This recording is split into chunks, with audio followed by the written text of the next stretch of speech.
general fund, kasama ang local school board fund, umaabot na po siya ngayon ng 13.6 billion pesos.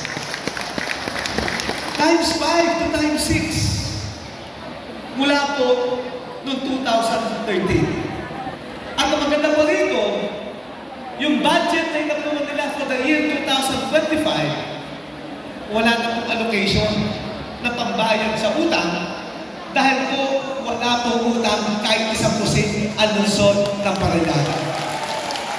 At mula pa ng 2013 hanggang sa kasalukuyan, hindi po umutang kahit isang pusik na ang lungsod ng Parañaque at ginamit po sa tama ang pera ng taong bayan. Hindi ko po sinasabi na magmutang nating LGU. Ang barangay, pwede tayo mag-loan. Isya sa matter lang, pwede natin sa tama at sa natin paglalagay ang utangin natin para may deliver natin yung mga services at mga proyekto na ating patutupad ng ating barangay. Pero kung kakayanin naman ng resources at tama ang paggastos po natin, bakit tayo utang? Basta bawat sentimo, ibalik natin sa taong bayan ang lahat ng ating serbisyong ibibigay sa 16 na barangay ng ating lungsod ng Parañaque.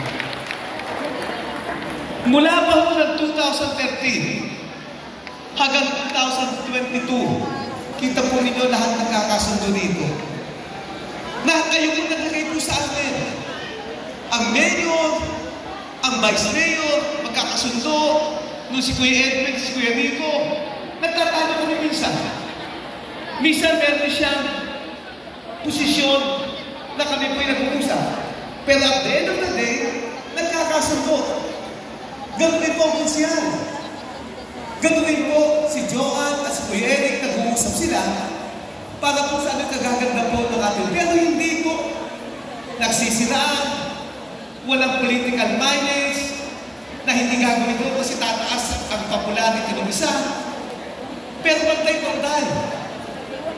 Mula pa ho ng 2013, si Kuya Eric po, congressman po natin na siyang nataon sa First District, si Kuya Gas, gano'n din po, pati si Ate Joy.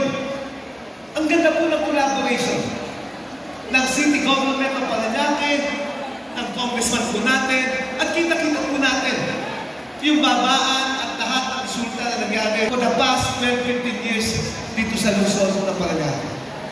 At maganda rin po rito, kasama natin lahat ng barangay official. Lahat ng barangay official para nababa po natin yung top na servisyo dito sa ating syudad. Alam po ninyo, si Kuya Edwin po nyo nag-serve bilang congressman noong 15 Congress. Ngayon, nagsisilip po ako bilang congressman